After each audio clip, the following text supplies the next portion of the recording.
What's up, guys? So today we're going to be talking with Liam McEwan, and I just wanted to come on here before the podcast to say he is such a freaking awesome person, man. I love having these conversations with people, especially in the b.t.s community, because I realized that, we are all so much similar than we probably even recognize. It's been such a cool process going through and meeting people, and Liam especially, man. His mindset is something that I completely relate to, and I know a lot of other guests on our podcast have as well too. So I love seeing that type of mindset from him. Just loved having this conversation. It was cool getting some of these insights. So for real, I hope y'all enjoy this one. If y'all would like to check out more from Liam, I'm going to be leaving his links in the description of this video. And if y'all are new to our channel, please smash that sub button and let's get into today's episode of Breaking the Stereotype with Liam McEwan. Good, man. How are you doing? I am so good, bro. It is so nice to be here with you. I'm excited to chat. We were just talking a little bit before we started, and I was saying I love your stuff. Dude. It's really cool to see. It's beautifully set up. It's beautifully professional. And I'm excited to chat, man. I'm excited to see what you've got for me. It's always weird when the interviewer becomes the interviewee. Yeah, we're changing. We're turning the tables. We're switching it around. But I'm excited, man. I'm excited to hear, what you have, because, for me, it's my job, it's my life, it's what I love doing. So it always amazes me that people are interested in that. Yeah. I didn't get into this to be, the star of the show. So it is really cool that people can resonate with the work and want to hear about it. It means a lot. Yeah. Well, man, to be honest with you, the first time I heard about you, I had actually seen some of your interviews. I had no idea. And whenever people were telling me oh yeah, Liam's going to be at this event, I was like, I wonder if I've seen some of his stuff. And then there's so many interviews that you've done that I've actually seen. And I was like, really? What? Yeah, it's so wild, dude. So it's such a trip. Yeah, once I got into the Liam McEwan rabbit hole, I was like, wait a second, what? There's so many. This. yeah, dude. Well, that's cool. Well, thank you. It blows my mind that the work is kind of part of that b.t.s lore in a way. Which is such, as I say, it's such a trip to me because I grew up, listening to and watching interviews of my favorite artists, the people that I grew up admiring. Yeah. So when people say, oh, this interview, was one of the first things I watched when I was getting into b.t.s, or I watched your interviews to learn more about my favorite member of the group, or things like that. That just means so much, because it's oh wow, that's literally the whole reason I wanted to get into this. So thank you for saying that. It's amazing that that the fans picked up on the interviews in such a special way. Yeah. To be honest with you, once I started looking into your interviews, who all you've interviewed as well, you have such an extensive list of people that you've interviewed, man. And every time I'm like, all right, cool, we've got that. And then I see a person, I'm like, what? And now I'm not even surprised. I'm like, yeah, dude, he's interviewed anybody. You can say anyone now, and I'd be like, okay, yeah, it makes sense. Yeah, well, yeah, it's wild, and that's one of the things I love about it, is that I never really wanted to stick to one necessary genre. I mean, obviously for a while with b.t.s, and it kind of expanded into this whole K-pop thing, and I kind of became known as a K-pop guy. But I love the fact that I can do b.t.s one day, and then I can go to the Oscars red carpet and interview these actors, and then I can go somewhere and interview a Beatle, and then I can be doing, things like that really excite me. I love the challenge of very different people and very different worlds. And it keeps me on my toes, being able to go from one thing to a complete opposite the next day. But it is. It's a thrill to be able to chat to such a diverse group of people and talents, because everyone has a story, and I always say that, and that's why I love it, is that you can speak to the most famous person in the world, or you can speak to a brand new up-and-comer who's just put out their first song, and to me it's just as interesting, because everybody has that story, right? Everybody is there for a reason. Everybody went through whatever they went through to get to that exact point, and my job is to get that out of them and to find that common ground and find where that conversation lands. So that's part of the fun for me, is people from different worlds and different universes. So, and ticking off people, it's like a bucket list at this point. It's I'm very lucky. I'm very grateful. I love that, man. Well, so how did you actually get started in this career? Do you remember kind of the early phases of this, how it grew to what it is now? Yeah, well, look, I was always that kid that would go to school, and this is in New Zealand we called it primary school, which I Mm, think here is elementary. mm. I was that kid that was wearing I Heart Los Angeles t-shirts. Like I always knew that I wanted to be in the media world. I Oh, it's wanted to on the come over list. here, and the first word that I ever spoke was light. So like my parents and my Yes, grandparents were always like, this kid like is gonna be like lights, camera, action. I love it. I Um, love it. and yeah, so I always knew that I wanted to get into media in some Hmm. way. One of my first Christmas presents that I remember from my parents was a digital or a film camera, and I was just shooting my own TV shows at home and hosting Yeah. my own Oh God, TV yes. shows and I love not that. doing anything with the content. I'd love to find that stuff, but yeah, I always knew that I wanted to be a host or a presenter or a Hmm. storyteller in some way, shape, or form. And then at age 13, I was walking down like a little esplanade in a local little city in Auckland, New Zealand, and found a community radio station. Oh, So nice. just broadcasting out to the community, small Hmm. audience, but I looked in the window and saw the mixing board and the Yeah. microphones and the headphones, and I was just like starry eyed. I was like, Yeah. wow, like this is everything to me. Hmm. And I literally just knocked on the door, 13-year-old kid, Dude, and I was love like, that. can I come in and have a look at this? You know? Yes, dude. Um, I love and then that. next thing I knew, somehow, because it was a community station, he put his trust in me and said, "Hey, if you were to have a show, what would you do?" I told him, and then I had a radio show every week on volunteering on a small community radio station. So That is it, everything though, man. I love that so much. Like yeah, you having the like I don't know, the inspiration, just like the personality to go up to him and be like, I love this. Like, can I check this out? yeah, And that is yeah, awesome on both y'all's parts. Him giving you a show yeah. too, that's Thank very you. cool. I'm very grateful for him. His name was John as well, Oh, and yeah, he was just such a cool guy for letting me do that and letting me kind of experiment and figure out how I wanted to present myself on this show. yeah. And then I was doing that from like 13 to 18. So all Oh, throughout my high nice. school journey, I was hosting this community radio show, and it started to pick up. And I learned how to interact with fan bases Mm, on social, and then have people tune in and take requests. And I was doing smaller interviews like with mm, New Zealand artists, and it kind of just went from there. And then I got offered a job at iHeartRadio in New oh, Zealand when nice. I had just left high school, was about to leave high school, and that was when I started to get paid for it. Yeah, Um, there you go.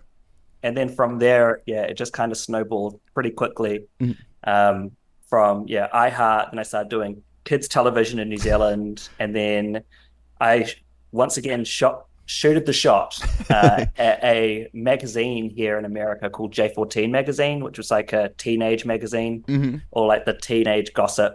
Uh, and I said, "Hey, do you need any video people to do interviews for you?" And this is when I was still living in New Zealand. Yeah. And they said, "Hey, yeah, if you ever want to do any content, just let us know." And I was like, "Great, I'll take advantage of this." I booked a flight to America and requested credentials to the Oh, Billboard Music Awards. Got yes. that, and was just like, "Okay, I can do this. Oh This is my where I need to God. be."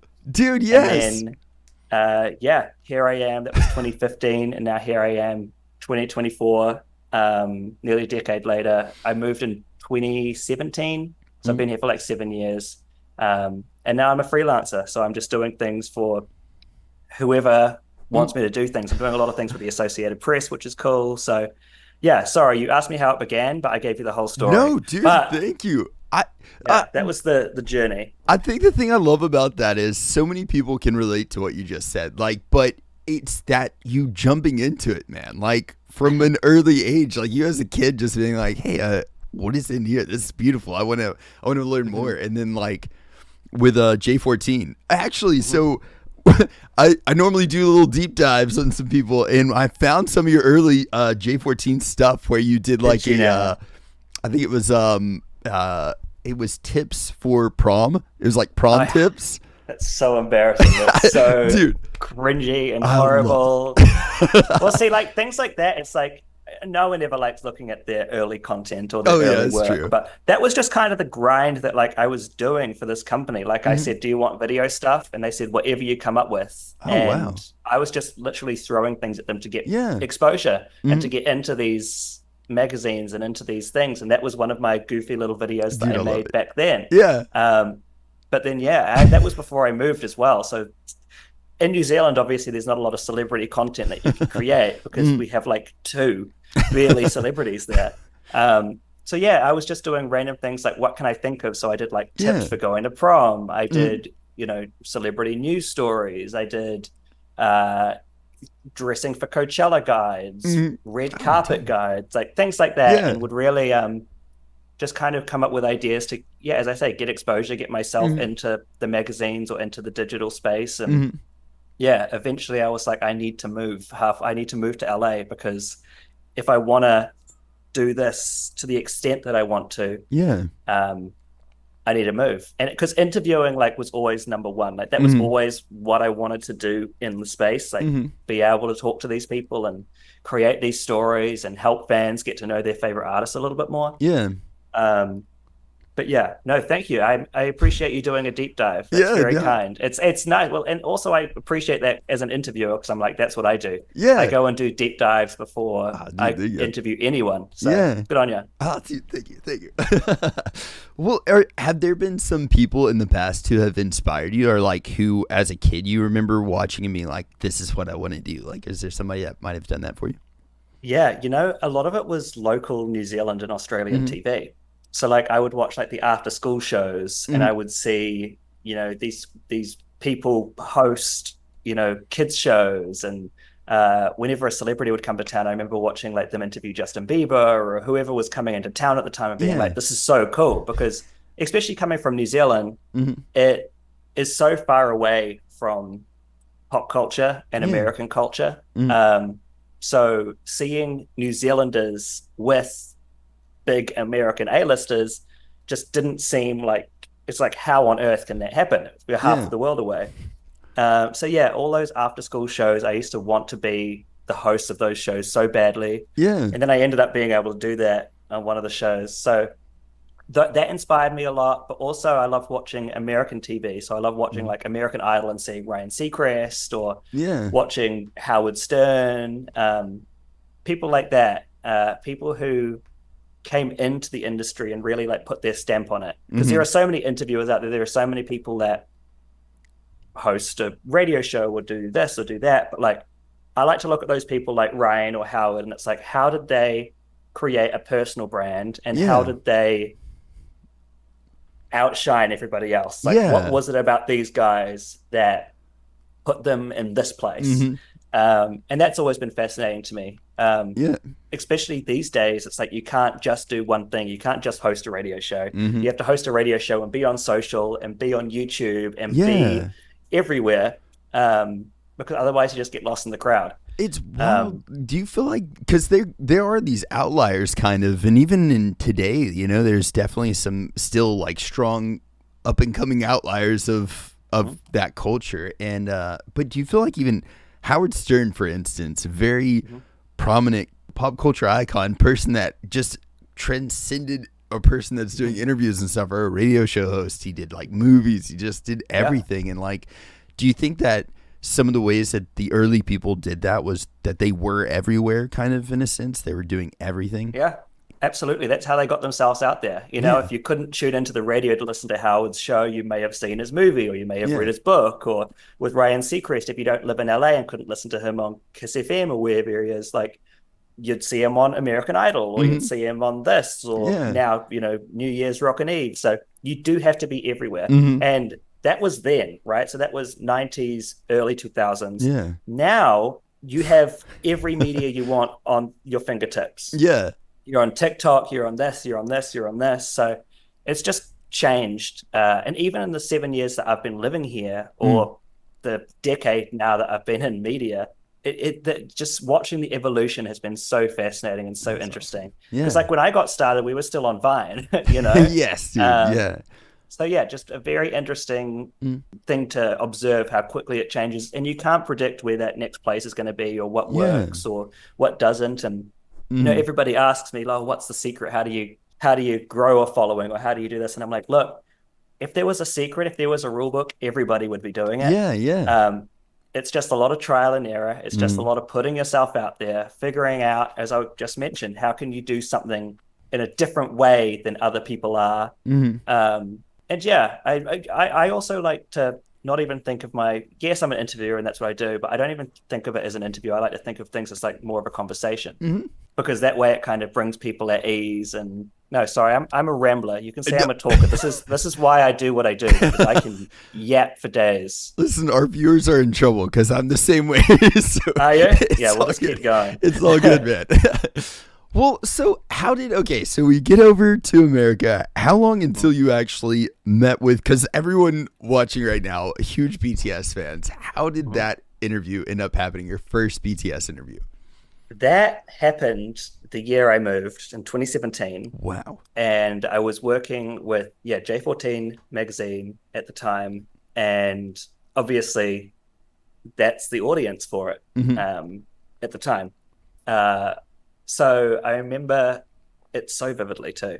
Yeah. I was sitting at my laptop and I got an email from a publicist, and it was pitching, because I get entertainment journalists in general get pitches every day, sometimes hundreds. Oh, wow.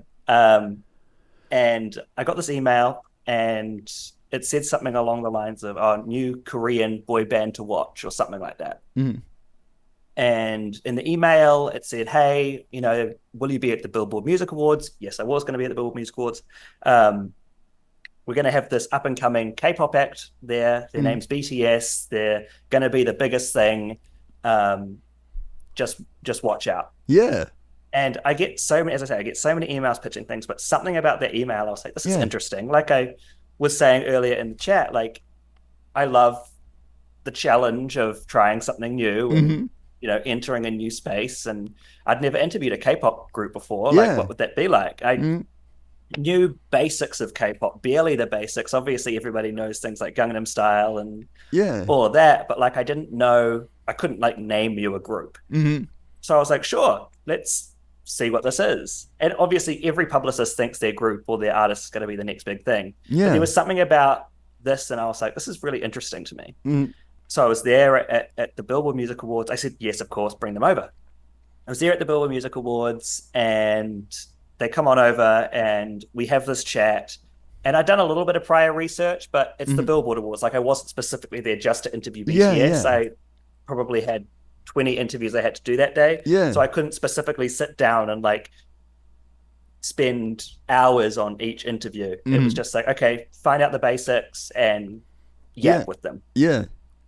Anyway, they come up to me, very friendly, very, very nice, very energetic, very shy as well, a little bit nervous maybe. And I do what I do and just turn on and go, hey guys, how you doing? And just try to bring them at ease. And at that point, I didn't know that only one of them was fluent in English. So I'm like looking around, like who's going to answer the question? But very quickly, obviously, figured out that RM would kind of take the reins there. And it was interesting to watch that evolve as well over the years as well. We can get to that about how different members got more confident over time in terms of chiming in. But yeah, so that was the first interview, and I remember doing it. It went really well. I posted the photo on Twitter, put my phone in the pocket, and just kept doing the carpet. Oh, gosh. Carpet ends. I open Twitter, and I'm like, what? Like, what's this about? And at this point, I'd met like Ed Sheeran and Ariana Grande, and huge pop stars. Yeah. But I'd never seen a response like that. Yeah. And I remember thinking like, okay, this is like out of control. Like what is this? Yeah. And then the interview goes up and everyone loves it. And I'm like, okay, cool. Yeah. And because of the response to that, they were in town for like another week. The team reaches out and says, hey, want to come to their Airbnb or the house where they were staying at and interview them again. This time a bit longer, a bit more casual, not on a carpet. Yeah. I'm like, sure. Like, okay. No, that's awesome. That gave me the opportunity to kind of dig deeper, right? And do more research and really look into things and watch the videos and get to know them. And the first music video that I watched of theirs that kind of blew me away was Blood, Sweat and Tears, which was big at the time. And I think Not Today may have like just come out. And I remember being blown away by those. because like I obviously had never seen anything like that. Yeah. Was that Then I your, go and do this interview. Sorry. was that one of your first dives into actual like beyond, like you were saying, like Psy with Gangnam Style? Was that one of your Yeah. first like K-pop group? Very To much check so. out? And Yeah. especially coming from New Zealand, right? And as I Yeah. say, this was the year that I moved. K-pop at the time didn't exist in New Zealand. Like maybe it was like bubbling here in the States, but like that is so far gone from what New Yeah. Zealand is aware of culturally, musically. Like we barely get American hits. So we have our own like thing going on down Yeah. there. Nice. Now, obviously, K-pop's huge, and b.t.s was a huge catalyst towards that. But yeah, at the time, didn't really know much. But yeah, Not Today, Blood, Sweat, and Tears. I watched that. I was like, holy cow, this is like next level. Yeah. And my favorite artist of all time is Michael Jackson. So I love Nice. performance and dance and visuals and energy. And this was giving that to me. I was like, whoa, like I'm seeing this crazy energy that I love from my artists that I enjoy. So anyway, I do the research. I go to this house, and this time it's, as I say, a lot more casual because we're in a house and there's no like red carpet and all these photographers and videographers. It's just myself, my camera guys, the group, and at the time, the entire of the Big Hit Company. Oh my God. Which was crazy because it was only like 20 people. Yeah. Considering like what it's grown into now. That's been crazy to kind of watch as well. But so that interview was a lot more casual. It was, I probably spent an hour there at that house with them. We were chatting away, and as I say, that kind of turned into more of a conversation than an interview. And I remember them being taken aback by how much research I'd done, which to me was just kind of the norm of what I do as an interviewer. But I don't think they'd really experienced that at this time. So at one point I'm talking about their charitable work, and I bring up how they donated tons of rice to wherever it was. And Namjoon just goes, "You did your research," and turns to the group and like says that to the guys, and they're like shocked. Like, yeah, that's awesome. Of course I did my research. Like, what do you? I'm not going to come to this unprepared. But no. So that was that, and then during that interview, like as I say, at the time, this was just another day kind of in my job, in my life. I would be going out to things and interviewing people every day at this point. So it was just another interview. Obviously I knew there was going to be some traction on it because what I'd seen from my Twitter posts at the billboards, but like I wasn't like a hardcore stan at that point. I was just like, it's just another interview. And so I was very much myself, and I have always been myself throughout my interviews, but like I'd be goofing around with them and making jokes. And something I learned very quickly was, because they couldn't necessarily understand what I was saying, I had to use physical body language cues, body language, right? And that can be understood by anyone anywhere, I think. Body language. If I'm happy and enthusiastic, they'll be happy and enthusiastic. And at one point during the interview, I like put my arms up and like waved and was like, whoa, when talking about the crowd's reaction to them at the Billboard Awards. And that kind of made them lose their minds. They thought it was hilarious. I love it. And that's awesome. My cheeks went all red. I was like, okay, like that got a bigger laugh than I thought it would. But it was in that moment where I realized, like, okay, like I can goof around with these guys. It brought their guard down a heck of a lot. That was the interview where I was like, oh, okay, like we're gonna get along really well. And then after that, the camera shut off, and I stayed in the house with them for a while, and Namjoon and I were chatting away about New Zealand because he studied there for a few months, and I was chatting with V for a bit. He was fascinated by my hair and was like pulling at my curls. Oh, nice. But it was, and then we had Taco Bell together.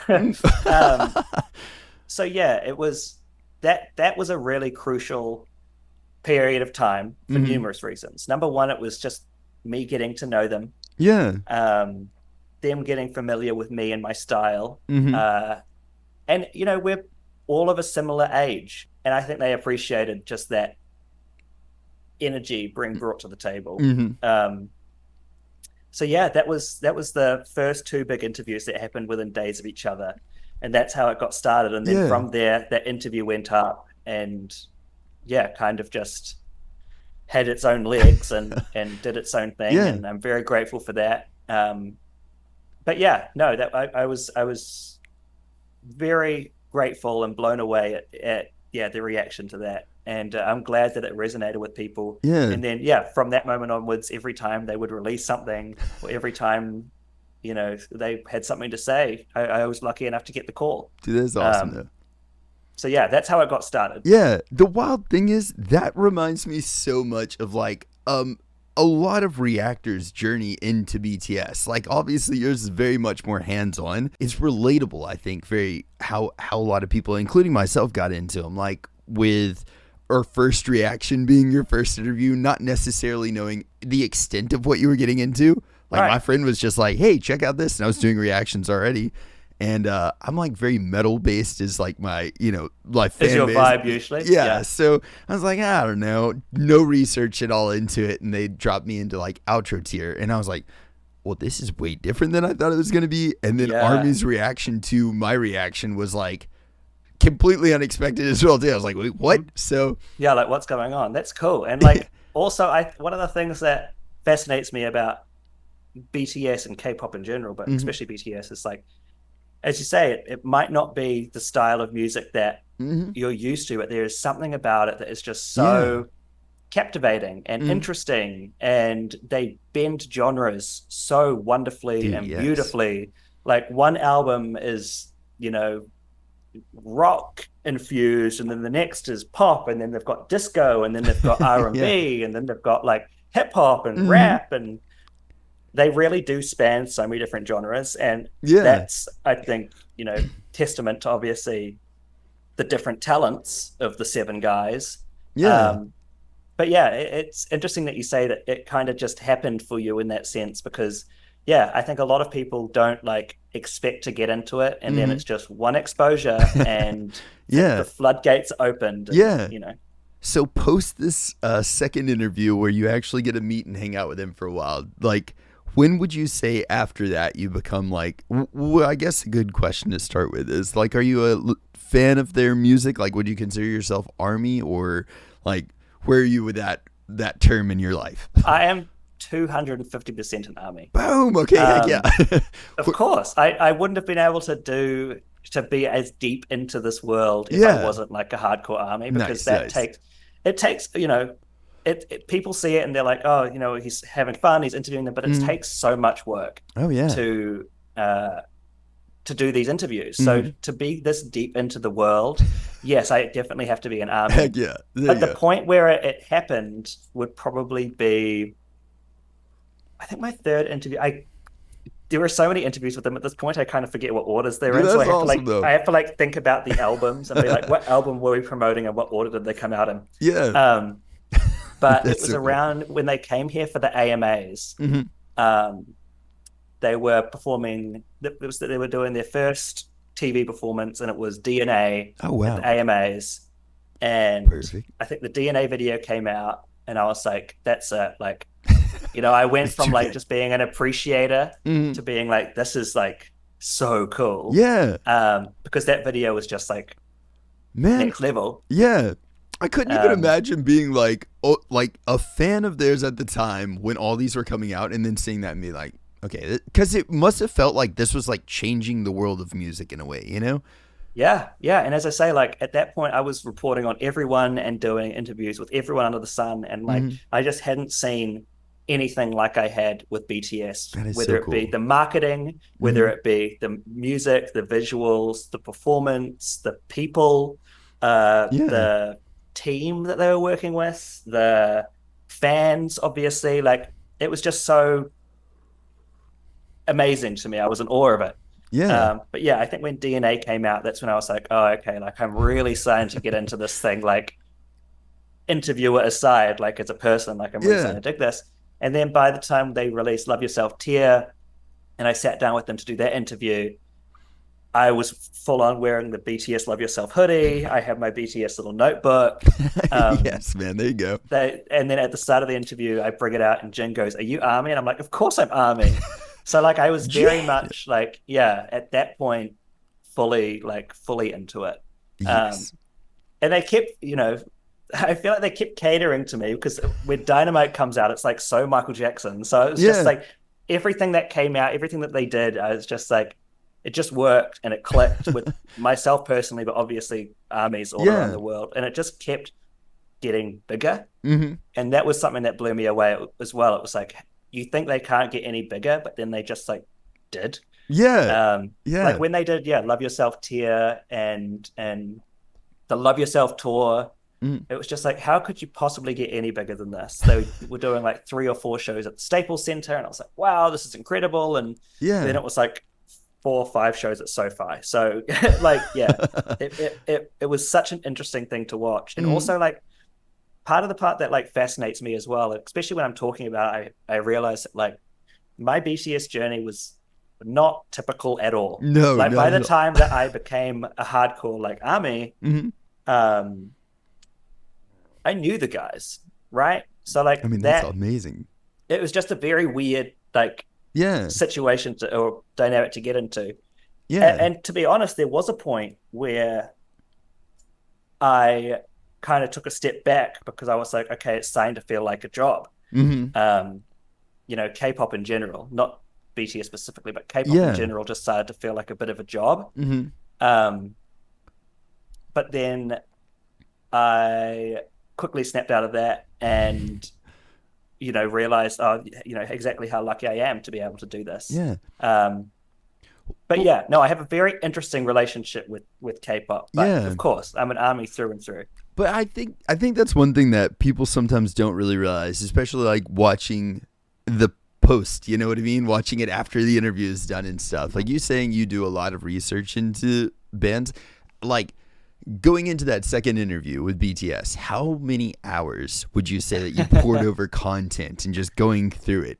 Each interview varies, but like things like interviews like that, big ones where I know like, fan bases are really expecting this to be a good interview. And then obviously as I became the BTS interviewer, the pressure was on me to like do a good interview. I can only imagine, especially as the fan base grew.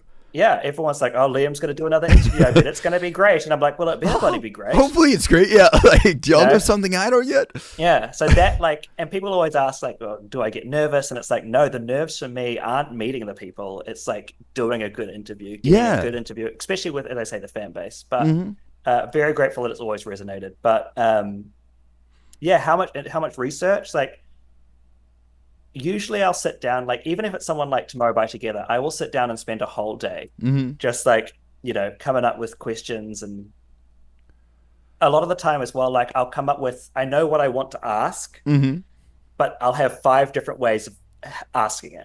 And I'll be like, okay, well, I like how I started the question there, but I like how I ended the question there, and then I'll merge them and then I'll reword things. And oh, that's awesome. So there's an art to it, It's like, how do I form the perfect question? And especially when interviewing someone like BTS, it's like, obviously, as I've talked about, there's the language barrier.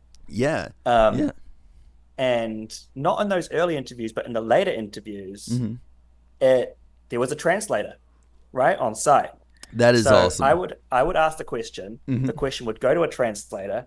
It would get translated to them in Korean. They would answer. Their answer would get translated in English back to me. So part of the challenge was, how do I craft a question that doesn't get lost in that translation? So that's part of the fun as well. I love it. There's a thrill to that. Coming up with the perfect question, and then when you have it, it's just like, yes, I've like. Sometimes I will spend hours on one question, just coming up with the wording and crafting it, and just that is so cool. Because the slight change of one word could affect the answer. So,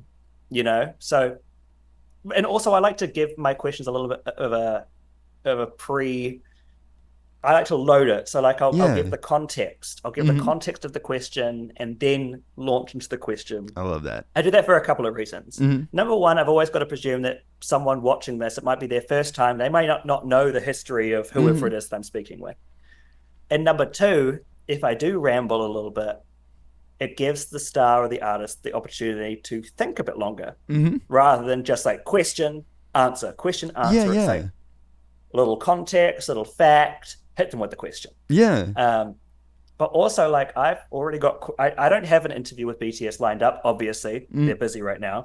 But I already have questions in my notes app for, like, what I want to ask them next time. Yeah. So, like, sometimes I'm thinking years in advance. I love that. I love knowing you hear that. artists talk about, like, how, you know, they'll wake up in the middle of the night and, you know, they'll have a song lyric in their head and they'll have to go write down. That's me with questions. I could be on a plane or walking down the street and it's like, oh my gosh, here's a great question for this person. Whether it be someone that I know I'm about to interview or someone that I don't have any plans to, but it's like, when I do interview them, I've got a banger lined up. I've got a banger in my back pocket to bring out. So, dude, I love that man, so much, man. It never sleeps, it never dies. So to answer your question, like, there isn't a set amount of time of like how long I'll be doing it, but there have been times where I've been sitting down and it's taken like weeks to conceptualize exactly how I want things to come across. And then also that interview I was talking about for Love Yourself Tier, where I had the hoodie and the booklet, like all of that I had to like plan out. So it took like a week of planning. Like, also, how do I approach this without being too gimmicky? Without, you know, taking the piss. Like, how do I come across as genuine and show my genuine interest, but be funny and have a joke? Because as I learned from the interview where I went, whoa, they react to physical humor. And and it worked, luckily. But there's just a lot of different elements and things that go into it. And I appreciate you asking about that, because it's like, there is a lot more than people just kind of think would go into it. Well, what I like about your answer to that is it seems like you've just got a very like a perfectionist brain and mindset, but also whenever it comes down to it, like you've either practiced enough, you've wrote and thought about it enough that whenever you get there, you're not faking something. You actually just get to be you. Turn on, like you said. You know what I mean? Yeah. Thank you. It definitely is a perfectionist brain. It's OCD brain. I see that a lot in like very, very similar to how I think. So I'm like, I love that. That's pretty cool. Same brains, but I it definitely it's a work in progress, and sometimes I'll leave an interview, like the interview that did the best from BTS, the Love Yourself Tier one that I've been talking about. I left that and I was like, that was the worst interview I've ever done. Oh no. I botched it. It was horrible. I was sitting in downtown LA where it was just sulking for an hour, just being like, that was so bad. And then I pieced it together. And also, what people don't know is there was a translator on that interview, but I cut them out of the cut. Oh, because it like ruins the flow. But I think also because, as you can see, I like to talk, the flow just like kind of goes off, right? When I'm so bubbly and I ask my question, and then translate, it's just I'm sitting there like twiddling my thumbs, just like da-da-da. Then they'll answer in Korean. I'm like, I wonder what they just said. And then it will come back and I'll be like, oh, great. Anyway, on to the next question. So it's just, and then I piece it together, put it up. It did like 1 million in less than 24 hours. And I was just like, oh, okay, people like this, like good. And like phew, but that's the pressure that you put on yourself. You always have that pressure, those afterthoughts. You question yourself. You go through all of that, and I'm no different with, and that just shows like to not think like that, because it really, really, really resonated with fans, and that's probably the interview that people come up to me the most and say like that interview like got me into them. Or, you know, so I appreciate that. I think one thing that you, an interview that you did with him, and it was, you asked him a question there at a panel, and Ariam gave this one, and for me, this is like a famous thing that he said, but you asked him a question about how they dealt with their success, like newly found, just massive success that they had, and Ariam answered that with the whole 100% success story, and I thought that was like, that's something that's resonated with me, and that's something that you brought out of them, so thank you for that on like my behalf, because like, that's something that I look at a lot now. I think a lot about that, and so I think that's cool. That cool. I'm glad that resonated with you. Because like when I asked that question, that was just something that I was just genuinely myself fascinated in. Like, how do you deal with all of this? And I think, I was the right person to ask that, considering that I had been there for that journey and seen them go from this to this. That answer really, really, really blew me away. I like it. And there's been a couple of times where RM will just, and they didn't know in advance that that's what I was going to ask. So the fact that RM can naturally, like, from the top of his head, come up with something like that. Yeah. But I will say, in person, when he was like saying that, I was like trying to do the maths in my head. I was like, I'm just trying to like put these numbers 100%? Together. I'm just putting it together.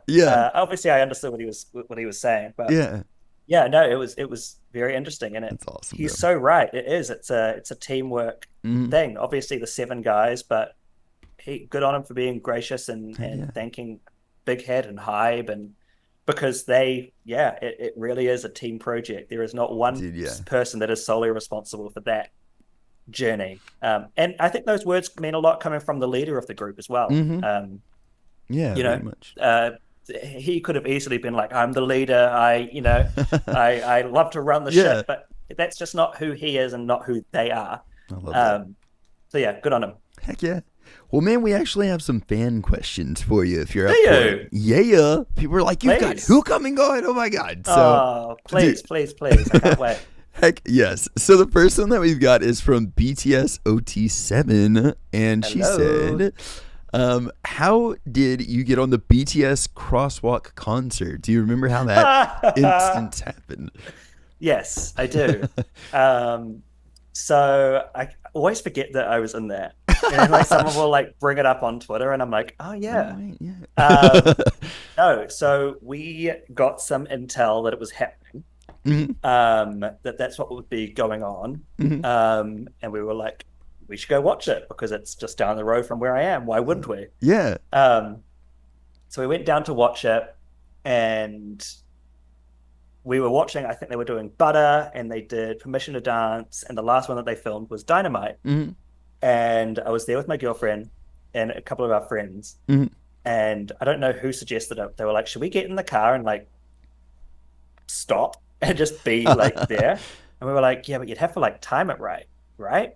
So we were like, okay, let's see if we can do it. So I think it took a couple of tries of like pulling out of, there was like a gas station and like pulling up there. And eventually we got to a point where we were one car behind, and we were like, this is great. I popped out of the sunroof. My girlfriend literally got out of the car. One of my friends was flailing out of the windows. And it was a very natural, like, excited moment. But as I say, we got the intel, but that is so funny. Being in it itself was not planned. There was no like special. People thought I was like in cahoots with them to try, like, to get to be in it.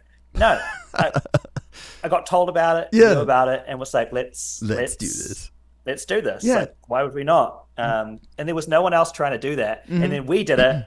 Everyone saw that we did it, and because they didn't film it in the order that it's shown. They filmed Dynamite last. I think they put Permission to Dance last in the video, but people after us were like, oh, we should do that too. I just don't think people even like registered of doing that. But it was like finessing the timing and like, okay, so when are they going to run out? When does the light go off? But there was no like big plan to get in that. But that goes... and people always ask me, they're like, did b.t.s see you in that? I'm like, I don't know. Like, I have no idea. That's so awesome though. Well, I mean, dude, that goes back to that thing that we were talking about at the very beginning of this. Like, you have this kind of let's do it mentality. And I love that. That's going to a lot of your successes, I think, is like that type of brain set. You're just like, hey, let's do it. Why not? Like, try. You know, you never know. Like, if you don't try something, it's not going to happen. Exactly, dude. Exactly. You know, but it was very exciting to, you know, be out of that sunroof and have them, you know, just a couple of meters away performing Dynamite, which, as I mentioned earlier, is one of my favorites because of the Michael influence. So like to see that from that perspective, yeah, it was just a cool thing to be a part of. Dude, I And love yeah, that. I always forget that happened, but yeah, that Yeah. was a trip. All right, so we've got this one is a kind of a short question actually, but it's from our homegirl Joyce, and she Hi, asked, Joyce. yeah, she asked, do you have any hair plan or hair change plans in the future? You got any change of hair? Is that a hint? I Should don't know. change my Yeah, what are you saying, Joyce? No, I'll tell you what, Joyce. Thank you for asking because I haven't changed my hairstyle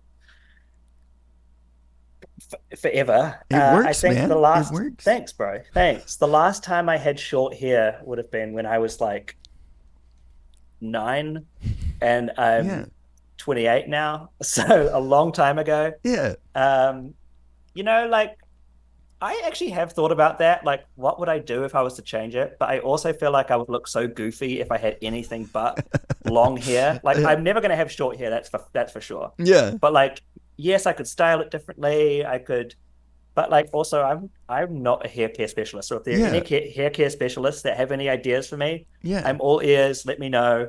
Um, yeah. What are but you also, you know what? suggesting, Joyce? That's the good Yeah, question no, maybe to ask here. We got to no, ask her a question. you know what, Joyce? I appreciate it. If you have any ideas for me, let me know. What do you think would work? But also it has become kind of like a brand thing for me, a Yeah, recognizable kind of thing. Like people will recognize me from behind at things because they know they're here. yeah. So in that sense, it has been like a branding tool. Mm-hmm. But open to suggestions, very much open. And people like it. Also, when I met Britney Spears, Oh my she told me that God. she loved my hair. So like, It's why would Britney. I change it? If Britney loved it, it worked. V was playing with it. Britney B was loves playing it. with it. Dude, Yeah, it's BTS loved my hair. Britney yeah. Spears loves my hair. Why would I change it? I would get But an seriously, insurance plan on your hair if we were yeah, being no, honest. exactly, Okay, so exactly, yeah. exactly. Sorry, But Joyce. look, if there are any suggestions, hit me up. I'm all ears. Just not short because I can't do short. I, I love it, man. I love it. Okay, so and then here we go. Our final fan question is what is your favorite BTS interview if you do have one? That I've done. Mm-hmm. It's a great question. They all mean a lot to me for different reasons. For example, like the Jingle Ball one that I did means a lot because I was the only person that they spoke to on that trip. And they made a specific effort to come up and talk. So like because of that personally, it means a lot. Yeah. But I think the press conference that you mentioned for Permission to Dance, like that was very cool Yeah. as well. But I would have to say my favorite interview is probably it would have to be the Love Yourself tier one. No. The one that I was just talking about where I left and was like, that was the worst thing I've ever done. Uh, But, now that I watch it back and I can kind of watch it from a different point of view, it's like, I can see why it worked. I think the interactions between myself and the guys were great. And I think it's one of the only interviews that I'd seen at the time where I think every single guy spoke. yeah. Every That's single awesome, member man. of the band contributed to the conversation. Mm-hmm. And that means a lot. The fact that they would all kind of, every single one of them said something. So that was really cool because before that, it was like either RM or RM would toss it to someone and maybe Yoongi would come in with an answer. But yeah, the Love Yourself tier, it was like every single person had something to say. Mm-hmm. So for that, I'm grateful. So thank you for that question. I would say that's probably my favorite one that I've done. Have you ever so going into these and especially being in a lot of K-pop interviews in that genre, have you learned any Korean or have you worked on some Korean to try to do any of that? I would love to learn Korean. It's a It would huge obviously undertaking, be, though. that's the thing. It would obviously be very beneficial for my career. But having said that, like, I don't have the brain cells for that. Yeah, no, I feel Um, you. I would love to, and I appreciate anybody that can go through that and take on that journey. But I just don't think learning another language is for me. Yeah, no. I just don't think my brain can really handle that. I barely can speak English, but Same, dude, uh, same. I speak New Zealand, and New Zealand is obviously English, but like I speak my own language really. But yeah, no, I'd like to. A lot of my friends have like started to learn, but no one's really. Actually, one of my mates has like cracked the code and is like fully fluent now. Good for her. Whoa! And she did it in like a couple of years too. Yeah, she's a New Zealander. Oh, that's awesome. But yeah, I would like to, but I just don't see it in my journey, unfortunately. I just cannot. Like, I can't even sit down to commit to like a book. I can't like focus. Yeah. I very much need constant stimulation, which is why I love like research and looking up questions, because it's like it's constantly moving and evolving. I'm not like, okay, I'm going to learn how to say the word "the" over and over and over again. But you know, man, I've been over to Japan a couple of times recently, and I tried to learn a little bit of Japanese. And how'd it go? Dude, I have a horror story to tell you really quick. So I had been doing Pimsleur and like trying to read katakana and hiragana and different things like that. And so I'm like really trying to take it in. And I've learned at this point like how to say some really basic phrases, you know, like how to hold a starting off conversation. Nice. So there's a cafe really close to our hotel, and it's the morning, had some coffee. I'm about to be leaving, and I hadn't really had like the nerves yet to try to say anything Japanese to a Japanese person yet, because I'm like terrified. And so I get there, okay? Coffee's in me. I'm like, we're leaving this place, me, my wife, our two friends, and I look over at my wife. I'm like, watch this. And here I go. It's time. Yeah. And I was like, ohayou gozaimasu. And I said something along the lines of, it's good weather we're having today, because the day before it rained, and so today it's shiny. And so I was like, classic banter, classic chat. Just throw it at them, see if it sticks. And I said it with like just all the confidence in the world. Looked over at my wife. I'm like, and then the lady is like, and I was like, and I repeated it, and she was like. And I was like, oh God. I was like, English? And she was like, no. And I was like, Japanese? And she was like, no. And she was like, I'm Korean. I'm from Korea. I was like, what? The one time I tried to speak Japanese. You tried so hard. And you had an audience too. Yeah. And then my wife pulled the Mr. One-Uppy on me, and she said, "Kamsahamnida," or whatever, hello in Korean. And I was like, so not only am I ego crushed, my wife ego just crushed, one-upped bro. me. Sometimes the ladies just know what's up, though. They know how to bring you out of situations like that. Yeah. Good on you, man, for trying. Good on you. You put yourself out there and like really, you threw one out there. But hey, there's always more trips and more time to ask people how the weather is. Yes. Or tell them that you're having a lovely weather today. Next time. I'm coming back to that cafe. Yeah, I'm going to try it. I love it, man. Well, so do you have any future plans? You got anything on the books that you can tell our audience about, or? It's a great question. I am living every day as it comes. Who the heck knows what tomorrow brings? I love that. A lot of the stuff, as I mentioned earlier, I'm working with the Associated Press, which is cool. So we're doing a lot of red carpets and different interviews there. I've been doing a lot of live streams with Universal Music, which has been a lot of fun. Awesome. Kind of dipping my toes into random other little projects that I can. But a lot of my big interviews I don't even know about until like the night before. Oh wow. Which is crazy. But also part of the thrill. So it's like I could say I have nothing planned this week, and then all of a sudden in 2 days I'm with like one of the biggest stars on the planet. So it really kind of works that way. But I like it like that. I like being kept on my toes. And but in terms of future plans, like I just want to keep interviewing, and I want to keep telling stories and getting stories out of people. And as I say, I'm a fan of these things myself. Like I feel so lucky and grateful to be able to speak to these people, because I know so many people would like to be in that position to be able to do that. Yeah. So yeah, I don't take it for granted. And that's one of the reasons as well, like when it is someone with a big fan base like b.t.s, it's like I want to go in and give the best interview, because it's like there are so many people that would want to be here doing this. Like I want to do it justice for them and for the fans. And I just want to keep doing what I do, man. I didn't move halfway around the world to not. So future plans are just as many interviews as I can, and hopefully just tick off all those names that I want to. And I'm very lucky in saying that a lot of the people that I have wanted to interview I've kind of ticked off. So very grateful. Man, I love that so much. And I'm sending you all the positivity, dude. It's Thank you, coming your man. way. It's just going to keep happening.